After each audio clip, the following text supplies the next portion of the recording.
नमस्कार, मेरा नाम है मीनल और माय आर्ट यार्ड में आप सभी का बहुत बहुत स्वागत है। आज मैं आपके सामने तेरा मुझसे है पहले का नाता कोई का 8वां भाग पेश करने जा रही हूँ। ईशान और नियति के रिश्ते की गुत्थी अब धीरे धीरे खुल रही है, लेकिन अभी भी बहुत सी ऐसी गांठें हैं जो सुलझनी बाकी हैं। आखिर नियति क्यों गई ऋषिकेश? ईशान ने ऐसा क्या किया कि नियति ने अपनी याददाश्त मिटाने का फैसला ले लिया? चलिए पता करें। ईशान, क्या तुम्हें अपनी माँ की कोई याद नहीं है? वो कैसी थी, वो कैसी बात करती थी, कुछ भी याद नहीं है? ईशान की आंखों के सामने कब यादों के पन्ने आ गए उसे पता नहीं चला। मैं तब बहुत छोटा था नियति, जब डैड ने उन्हें घर से निकाल दिया। मैं बहुत रोया, उन्हें बहुत याद किया, लेकिन वो नहीं आई। बस एक नई नैनी आ जाती थी मुझे संभालने, लेकिन बस संभालने। स्कूल में मुझे सब बहुत तंग करते, माँ के बारे में कैसी कैसी बातें करते। मैं घंटों बाथरूम में रोया, हमेशा उनके प्यार के लिए तरसा। जब मैंने ये डैड को बताया तो उन्होंने बस इतना ही कहा कि तुम अपनी पढ़ाई पर ध्यान दो। दोस्ती और प्यार जैसी कोई चीज होती ही नहीं है। पैसा और पावर हो तो सभी तुमसे दोस्ती करेंगे, और मैंने भी यही देखा है। क्लास में उसकी चलती थी जिसके पापा पैसे वाले हो, या फिर जो पढ़ाई में और बाकी सब में अव्वल हो। अब तुमको ही ले लो, अगर तुम अपने काम में अच्छी नहीं होती तो कोई तुम्हारी बात सुनता? ईशान ने कहा, तुम तब छोटे थे ईशान, बात ठीक से समझना पॉसिबल नहीं था। लेकिन बाद में जब तुम बड़े हुए, क्या तुम्हें कभी नहीं लगा कि तुम्हें अपनी माँ के बारे में पता करना चाहिए? पूरी सच्चाई क्या बस वही थी जो मिस्टर कपूर और लोगों से सुनी? हर कहानी के दो पहलू होते हैं ईशान। बस एक तरफी बात सुनकर किसी भी नतीजे पर पहुंचना गलत होता है। और रही बात प्यार और दोस्ती की, तो मुझे लगता है कि दुनिया चलती है प्यार की वजह से। प्यार की वजह से रिश्ते बनते हैं और निभते हैं। तुम अगर एक पौधे से भी नफरत भरी बातें करोगे ना हर रोज, तो वो भी मर जाएगा। हर चीज को एक तराजू में तोलोगे तो नुकसान बस तुम्हारा होगा। Why don't you understand? Ishan की आंखों ने यादों की डायरी बंद की और उसने सोचा, अपने अंधेरों से बस तुमने निकाला मुझे नियति। तुम नहीं होती तो अपनी माँ को ढूंढने की कभी कोशिश भी नहीं करता मैं। माँ का प्यार अगर दोबारा मिला है तो बस तुम्हारी वजह से। तुम नहीं होती तो पूरी दुनिया को मतलब ही समझता मैं। प्यार क्या होता है ये कभी नहीं जान पाता मैं। तुमने सिर्फ दिया है, सिर्फ दिया, और मैंने क्या किया? ईशान ऐसा सोच ही रहा था कि नींद में नियति दोबारा चिल्लाई, ईशान! क्यों ईशान, क्यों? नियति की आवाज सुनकर ड्राइवर ने रियर मिरर में देखा और गाड़ी साइड में रोकी। नियति चौंक कर उठी, उसकी आंखों में बस दहशत थी। एसी कार में भी वो पसीने से लथपथ थी, डर से कपकपा रही थी। ईशान ने नियति को कसकर गले लगाया, लेकिन नियति ने ईशान को पीछे ढकेला और कहा, क्या मैंने आपका नाम लिया? क्या मैंने ईशान कहा? ईशान चौंक गया, लेकिन इससे पहले कि ईशान कुछ भी जवाब देता, ड्राइवर ने आगे कहा, जी मैडम जी, आप जोर से चिल्लाई, ईशान क्यों, ईशान क्यों? सुनो तुम बाहर वेट करो, मैं बुलाता हूँ तुम्हें। ईशान ने सख्त आवाज में ड्राइवर से कहा, और ड्राइवर कार से उतरकर बाहर वेट करने लगा। उसके बाद ईशान ने नियति से कहा, नियति शांत हो जाओ, पानी पियो। थकावट में हो जाता है ऐसा कभी कभी, ज्यादा सोचो मत। नहीं ईशान, मैं एक अंधेरी जगह पर थी, मैं चीख कर पुकार रही थी, बुला रही थी। कहीं वो मेरी भूली हुई यादों का हिस्सा तो नहीं? और आपका नाम क्यों लिया मैंने? और मेरा सर दर्द।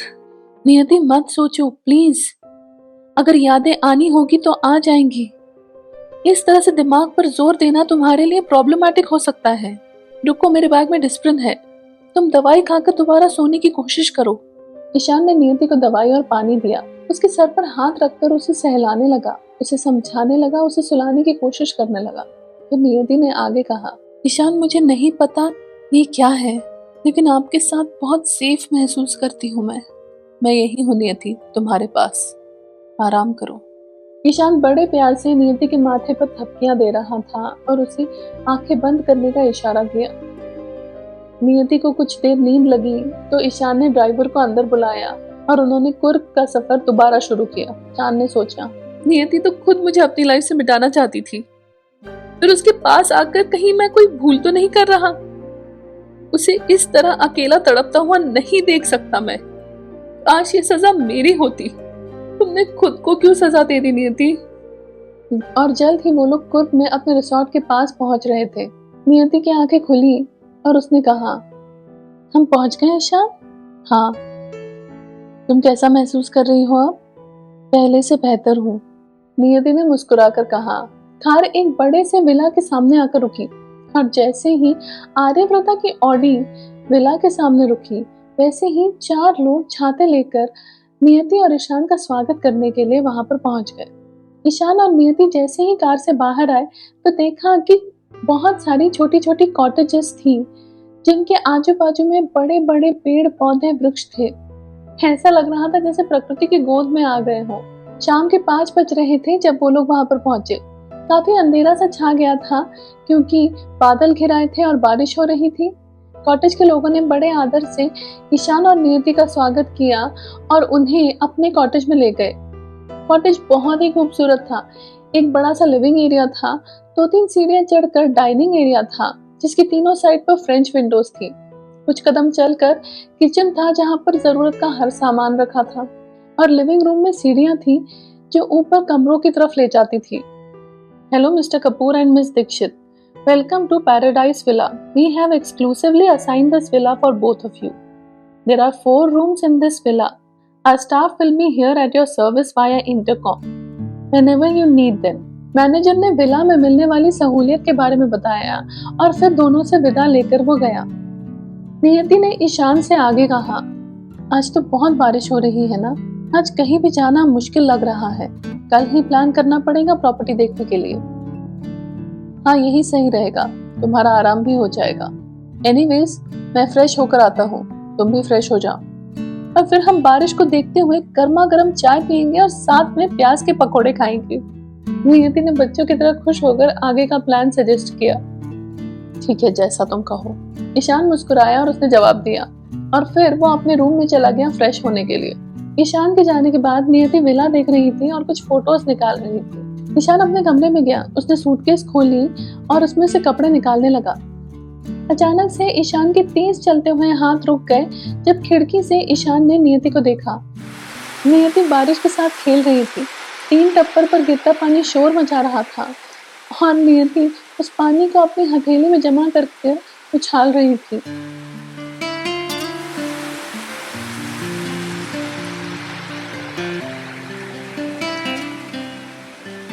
ईशान उसे दूर से देखकर ही मुस्कुरा रहा था और उसने सोचा, नियति, तुमने मुझसे दूर जाने का फैसला तो सुना दिया। अब मैं तुम्हारे इस फैसले का मान रखूं या तुम्हारी आंखें जो अभी मुझसे कहती हैं वो सुनूं? अपने दिल का कहा मानकर तुम्हें गले लगा लूं या दिमाग की बात सुनकर तुमसे दूर हो जाऊं? क्या करूं मैं नियति?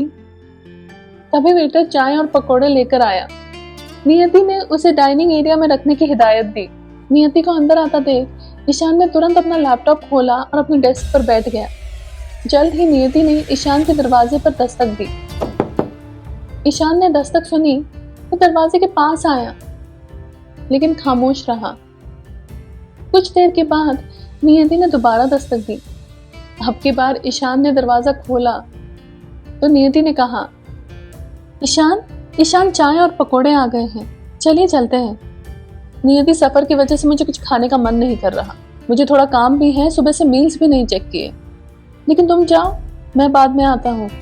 ईशान ने नियति के जाने का इंतजार भी नहीं किया और दरवाजा तुरंत बंद कर दिया। नियति को बहुत बुरा लगा उसकी इस बेरुखी पर। वो धीरे धीरे सीढ़ियां उतरने लगी और बहुत मायूसी से सोच रही थी, ईशान ने तो बस नाश्ता करने से मना किया है, इतनी सी बात का इतना बुरा तो नहीं लगना चाहिए ना। फिर मुझे ऐसा क्यों लग रहा है जैसे उन्होंने मुझे रिजेक्ट कर दिया हो। आखिरी सीढ़ी उतरते हुए नियति कुछ लड़खड़ा गई। रेलिंग की मदद से उसने खुद को तो संभाल लिया लेकिन पैर में हल्का सा दर्द हुआ जिसकी वजह से वो सीढ़ियों पर ही बैठ गई। सीढ़ी पर बैठते ही उसे वो सपना याद आया जब उसके पैर में बहुत तेज चोट लग गई थी और किसी ने उसे गोद में उठाकर संभाला था, लेकिन उसका चेहरा वो उस सपने में देख नहीं पाई थी। देखा था तो बस वो गहरी निगाहें, नियति उन गहरी आंखों को याद करने लगी। कहीं तो देखी है यार वो आंखें मैंने, लेकिन कहाँ? तभी उसकी आंखों के सामने वो पल आ गया था जब प्रेसिडेंशियल स्वीट का कार्व्ड टेबल उसके पैर में चुभ गया था और ईशान ने उसे किस तरह से संभाला था। उनका स्पर्श, उनकी परफ्यूम की महक, उनका नीयू कहकर पुकारना, सब कुछ इतना जाना पहचाना कैसे लग सकता है? जब वो साथ होते हैं तो अचानक सब सही क्यों लगने लगता है? और उनका दूर होना मन में खींच क्यों भर देता है? उनकी गहरी आंखों में कुछ तो ऐसा है जो मैं पढ़ नहीं पा रही हूँ। बस एक आम एम्प्लॉय के लिए कोई बॉस इतनी परेशानी क्यों उठाएगा? उनकी आंखों की परवाह में कुछ तो खास था। बस 2-4 दिन की मुलाकात में नहीं हो सकता ये। और मैं, क्या हो जाता है मुझे उनके आते ही? सुध बुध सोचने समझने की शक्ति चली जाती है। क्या है इन सवालों के पीछे का राज? मुझे कुछ समझ में क्यों नहीं आ रहा? What is it that I'm not able to see? नियति सीढ़ी से उठी। उसके पैर का दर्द अब काफी कम हो चुका था। वो बेचैनी में इधर उधर चक्कर काट रही थी। दूसरी ओर ईशान भी बहुत परेशान था, बहुत मायूस था, खुद से बहुत नाराज था। उसने अपनी मुट्ठी खिड़की के चौखट पर मारी और सोचा, काश मैंने यकीन किया होता उस पर, तो आज हमारी कहानी कुछ और होती। ईशान ने सोचा और दोबारा बीती यादें उसे अतीत में ले गई। देर रात थी। ईशान आर्यव्रता के खाली इन्फ्यूज्ड ओएसिस के रेलिंग पर खड़ा था, कुछ अकड़ कर, कुछ नाराजगी में। तभी नियति वहां पर आई और उसने कहा, ईशान, मैं कब से ढूंढ रही थी तुम्हें। कहाँ हो तुम? नाराज हो क्या किसी बात से? कुछ दिनों से देख रही हूँ तुम कुछ उखड़े उखड़े से लग रहे हो। मैंने अब तक अम्मा से बात नहीं की शादी की, इसीलिए नाराज हो क्या? अरे वो बीते कुछ दिन बहुत हेक्टिक थे ना। ऐसा क्या कर रही थी तुम जिससे तुम इतनी बिजी थी? हाँ? ईशान ने नियति की बात को बीच में ही रोकते हुए, ताना कसते हुए उससे कहा, बहुत खास। उसके इस खास वक्त में उसके साथ होना भी तो जरूरी था। नियति ने ईशान की नाराजगी के बावजूद बड़े प्यार से समझाते हुए कहा, तो उसी के साथ क्यों नहीं हो? मेरे साथ क्यों हो? उफ ईशान, परेशान क्यों हो? आकाश को जरूरत थी मेरी, बस इसीलिए, वरना तुमसे जरूरी कौन है मेरे लिए? या you're right। आखिर जो मैं दे सकता हूँ वो तुम्हें कौन दे सकता है? पैसा, पावर, स्टेटस, इतने बड़े एम्पायर की अकेली मालकिन। ईशान ने बड़े गुस्से से नियति की आंखों में आंखें डालकर कहा। नियति के चेहरे के हाव भाव तुरंत बदल गए और उसने 2 कदम पीछे ले लिए ईशान से। That's what you think of me? यही खड़े होकर तुमने कहा था ना कि मैंने तुमसे प्यार किया है, वीरेंद्र कपूर के बेटे से नहीं। तो अब क्या हुआ ईशान? वो बेवकूफी जिसे प्यार कहते हैं, उसकी धुंध थी मेरी आंखों के सामने, जो अब छट चुकी है। और फिर अच्छी सूरत और फ्लैम्बॉयंस के सिवा क्या है आकाश के पास? उससे तुम्हारा बसर कहाँ होगा? डैड ने मुझे कई बार कहा, इतना सारा पैसा और पावर देखकर किसी भी लड़की का दिमाग घूम जाएगा। और फिर तुम बस दिखती अलग हो तो वैसी ही औरों की तरह, बस gold digger. You're a characterless slut, an opportunist vixen। तो क्या होगा अगर नियति की सारी यादें वापस आ गई तो? क्या नियति ईशान को कभी माफ कर पाएगी? क्या वाकई में उसने अपनी यादें खुद ही मिटा दी थी? जानने के लिए बने रहिए मीनल्स आर्ट यार्ड के साथ, क्योंकि अगला भाग आ रहा है बहुत जल्द।